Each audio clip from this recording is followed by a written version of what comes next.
സംസ്ഥാന school കലോത്സവത്തിലെ high school വിഭാഗം ചാക്യാർ കൂത്തവേദി രാഷ്ട്രീയ കേരളത്തിന്റെ തന്നെ നേർചിത്രമായി മാറി. പുരാണ കഥകൾക്കപ്പുറം സമകാലിക സംഭവങ്ങളെ കൂരമ്പ് പോലെ വാക്കുകളിൽ വിമർശിക്കുന്ന ചാക്യാർ പാരമ്പര്യം കൈവിടാതെയായിരുന്നു കൗമാര പ്രതിഭകൾ കാണികളെ കയ്യിലെടുത്തത്. ശബരിമല സ്വർണ്ണക്കൊള്ളയും രാഷ്ട്രീയ സംഭവങ്ങളും എല്ലാം വിഷയമായപ്പോൾ സദസ്സിൽ നിറഞ്ഞത് ചിരി മാത്രമല്ല, ചിന്ത കൂടിയാണ്.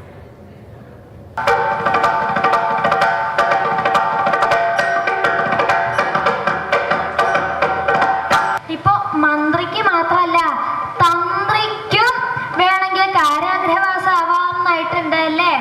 കലകാലത്തിന്റെ കണ്ണാടിയാണെന്ന സത്യം ഒരിക്കൽ കൂടി ഉറപ്പിച്ചു ഹൈസ്കൂൾ വിഭാഗത്തിലെ ചാക്യാർ കൂത്ത്.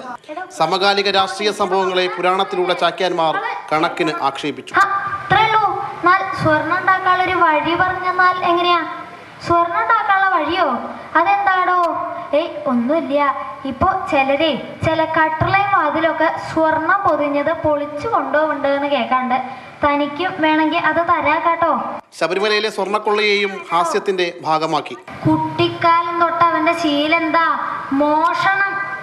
അന്യഭവനങ്ങളിലൊക്കെ പോയിട്ട് വെണ്ണയും പാലും കട്ട് ഭക്ഷിക്കുക. ഇതായിരുന്നു കുട്ടിക്കാലത്ത് അവന്റെ ശീലം. അന്ന് സാരല്ല, കുട്ടിയല്ലേ, ഉണ്ണിയല്ലേ എന്ന് വിചാരിച്ച് അത് ആരും ഗൗനിച്ചില്ല. ഇത് അവൻ തരാക്കി. പിന്നെ അവൻ ആ മോഷണം, ആ സ്വഭാവം അങ്ങോട്ട് മാറ്റുണ്ടായില്ല, ആ കളവ്. അപ്പോ ഈ ഉണ്ണികൃഷ്ണനെ പോറ്റി വളർത്തിയവര് ഉണ്ണികൃഷ്ണനെ പോറ്റി വളർത്തി വഷളാക്കി എന്ന് വേണം പറയാൻ.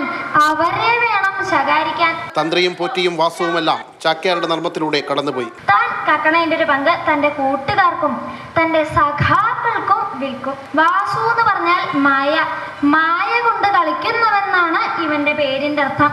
ആ വാസുവിന്റെ സഹായത്തോടെയാണ് ഈ ഉണ്ണികൃഷ്ണൻ എല്ലാ മോഷണങ്ങളും നടത്തിയത് എന്ന് വേണം പറയാൻ. പുത്തൻകാലത്തെ കാരാഗ്രഹവാസത്തിന്റെ യോഗ്യതയും പരിഹാസരൂപേണെ പങ്കുവയ്ക്കുന്നുണ്ട് നമ്മുടെ കുട്ടിച്ചാക്യാന്മാർ.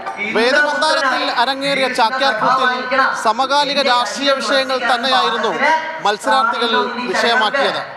ശബരിമലയിലെ സ്വർണ്ണപ്പാളികൾ കട്ട കള്ളന്മാരെയും അതിന് കുടപിടിച്ച അധികാരികളെയും സദസ്യർക്ക് മുന്നിൽ കണക്കിന് വിമർശിച്ചു നമ്മുടെ കൊച്ചു ചാക്യാന്മാർ. അരുൺ കിഷോറിനൊപ്പം ശ്യാമപ്രസാദ് ഉത്തമൻ, മാതൃഭൂമി ന്യൂസ്, തൃശൂർ.